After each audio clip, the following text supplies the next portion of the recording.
Next is the specific gravity of solids determination.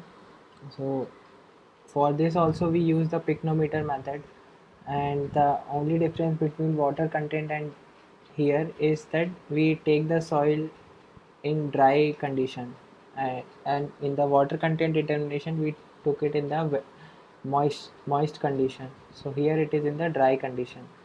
So specific gravity, as we know, it is given as weight of solid to the weight of an equivalent volume of water. So from, in other words, it can be written as weight of solids to the weight of an equivalent volume of water. It means that if we can find out the weight, which is weight of water which is occupied by the this volume of solids. So Vs gamma W gives us the weight which is occupied by the volume of solids. In this method we can see if we can find out the water which will replace the uh, volume of solids which is there in this part. So that way we can calculate the specific gravity. So the weight of solids can be easily given as W2 minus W1, because the soil sample is dry. So if we just deduct the weight of container, so we'll get the weight of solids.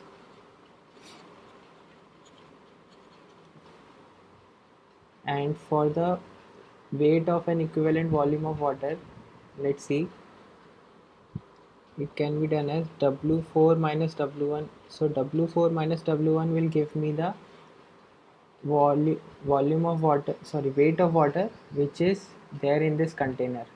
Now I want to find out the weight of water in this part. So we have the weight of water when we are filling it completely. Now if I can deduct the weight of water which is on the top, which means that this this weight of water we have to deduct, and so we can calculate the weight of water which will come in this part. So first of all, it will be given as W3 minus W2. So W4 minus W1 will give me the total weight of water, and W3 minus W2 is giving me the weight of water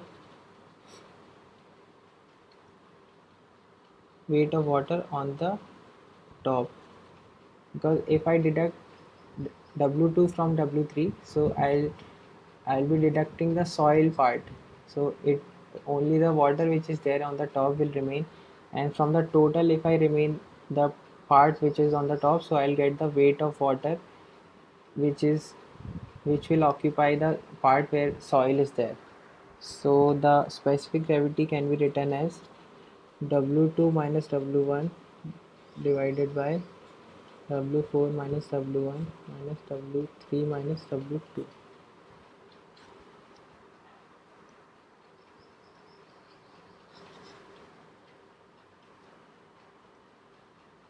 Next is unit weight or density determination. So we normally calculate the bulk unit weight or bulk density, and if we know the water content, so from there we can calculate the dry density by this relation. So we generally calculate the bulk unit weight. There are certain methods, that is core cutter method, water replacement method, sand replacement method, and water balloon method.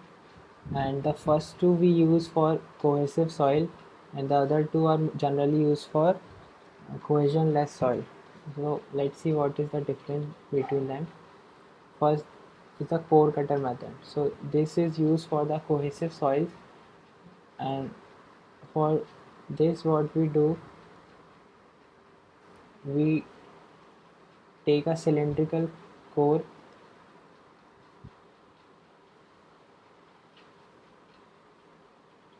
and we force it into the ground. So when we hammer it into the ground, so it will be completely filled with soil. So so we can get the weight of soil, and volume of core is also known. So from there we can get the unit weight. So the unit weight is can be found out by these readings. So first reading will be the weight or mass, whatever we are calculating, depending upon the unit weight or density. Let's say for unit weight of core, W2 will be the weight of core plus soil, and V is the volume of core. So from here the bulk unit weight can be given as W2 minus W1 divided by volume. And if we want to find out the dry unit weight, so we'll find out by gamma T upon 1 plus W. So this is the formula for core cutter method.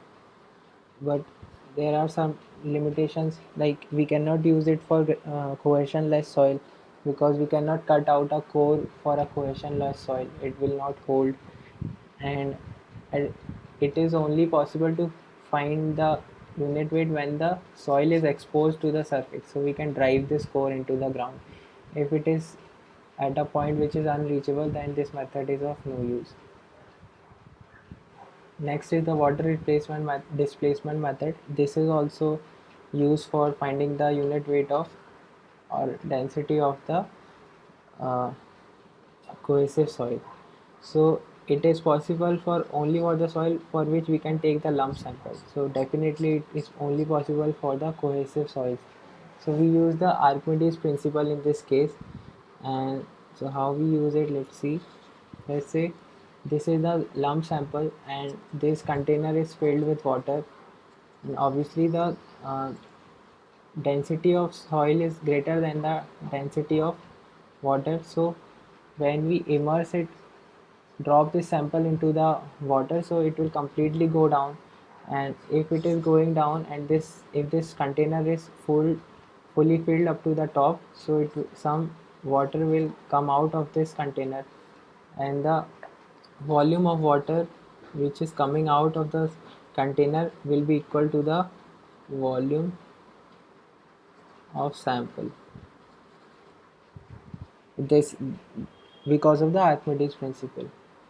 And this is what we use, but the only difficulty which we face here is if we are dropping that sample directly into water, it will disintegrate into the water, because when it will come into the contact with water, these particles will disperse. So to avoid the penetration of water into the sample, what we do, we apply the coating of paraffin wax on the side, so it the water will not penetrate into the sample. So how we do, we simply dip this sample into the paraffin wax, so it will get covered from all the sides with the wax.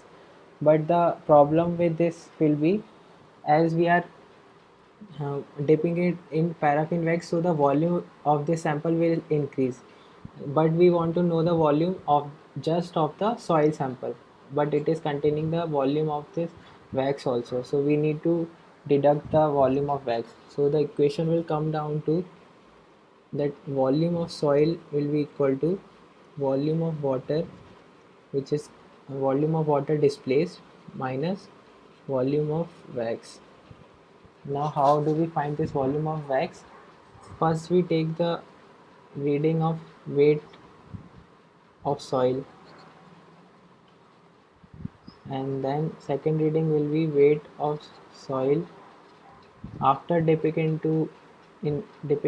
it into wax. So next reading will be weight of soil plus weight of wax, and from here we can get the weight of wax, say W3 by W2 minus W1, and the unit weight of wax is known. So if unit weight is known and the weight of wax is known, then we can find out the volume of wax. Volume of wax will be equal to W3 divided by gamma of wax.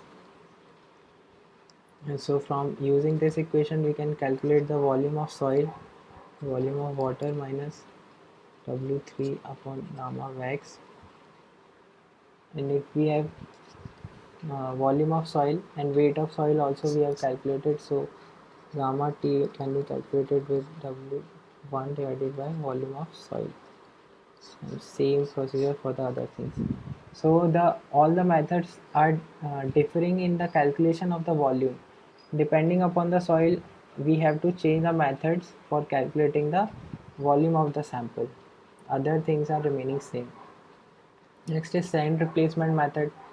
It is used for cohesionless soil for which we cannot cut the core or we cannot take the lump sample also. So in this method, what we do,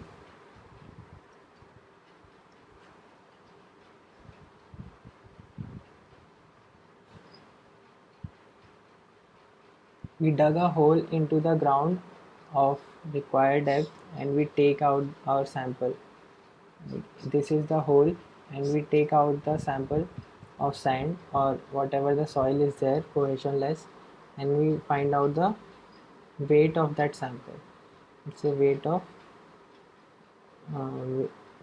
soil. From this reading we have got the weight of soil. Now we want to find out the volume of soil. So volume of soil, how can we find out? This is the cylindrical container and it has a conical bottom. So we fill it with sand up to 2/3 of depth mostly, and we measure the weight. So that is W1. And now then we will keep it on this surface here and we'll open this knob so the sand will come out. So the sand will fill this hole plus the this cone. So then we'll get the second reading W2.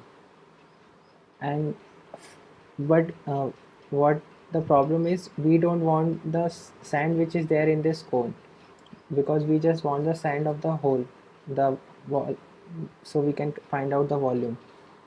So the next reading will be, we'll put this container on a plane surface and here we'll open the knob, so just the sand will come out and we'll take that reading W3. So using these three readings we can calculate the weight of the sand which is there in this hole. Now this weight is known, and for we take a container of given volume and we fill it with this sand so then we'll take the weight and volume also we know, so unit weight of sand we can get from here, from this method. And now we know the weight of sand in this hole and unit weight is also known. From these two readings we can get the volume of sand in the hole. The volume of sand is nothing but the volume of soil for which we are trying to find out the unit weight. So weight is known and volume is known, so we can find out the unit weight.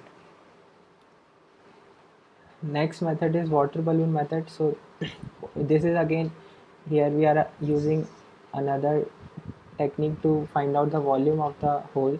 So again we dug a hole, and what we do in this case, we put a plastic bag in this hole and then we fill it with water.